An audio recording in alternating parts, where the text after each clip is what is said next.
I'm Sean Reardon. I'm the U.S. CEO at MIQ.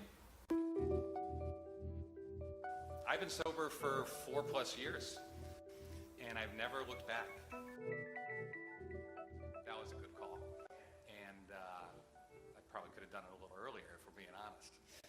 If you looked at my life on paper in 2 dimension, it looked really good. Like I had hit on all fronts.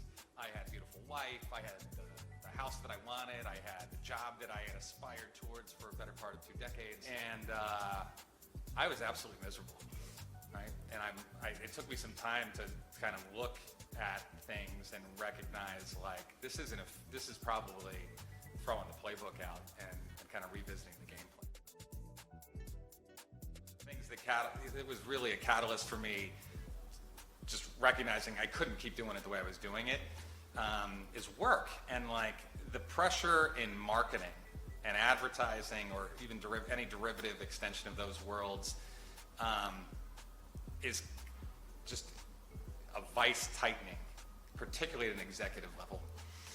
It compounds year on year, and so that pressure, if not met with a thoughtful game plan, is just gonna beat you to a pulp.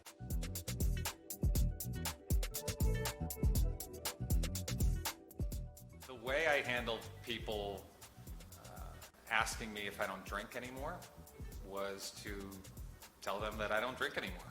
And what was pleasantly surprising for me was how easy that was. I didn't have to tell most people, if any people, more than once. People accepted me.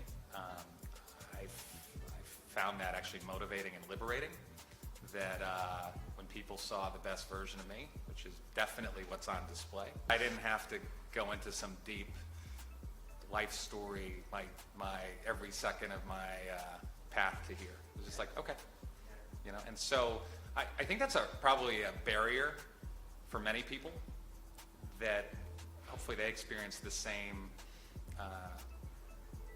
thing, where it's not the barrier you think it is.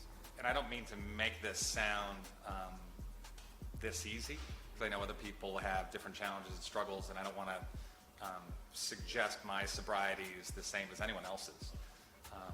But I'll say I was really pleasantly surprised how much easier it is than I thought it was going to be. By not drinking, I probably buy myself 5 to 8 hours a week, which over 52 weeks starts to add up to a meaningful volume of time that, if reappropriated to just self-care or client focus or daughter focus or what have you, generally has a big opportunity trade-off.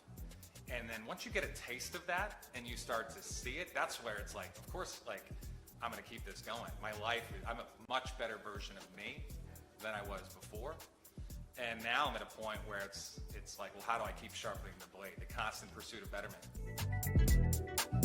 Don't be afraid to ask for help, and embrace the reality that there's a lot of people just like you, whether you realize it or not. And some of them, like you and I, will be willing to talk to you about it.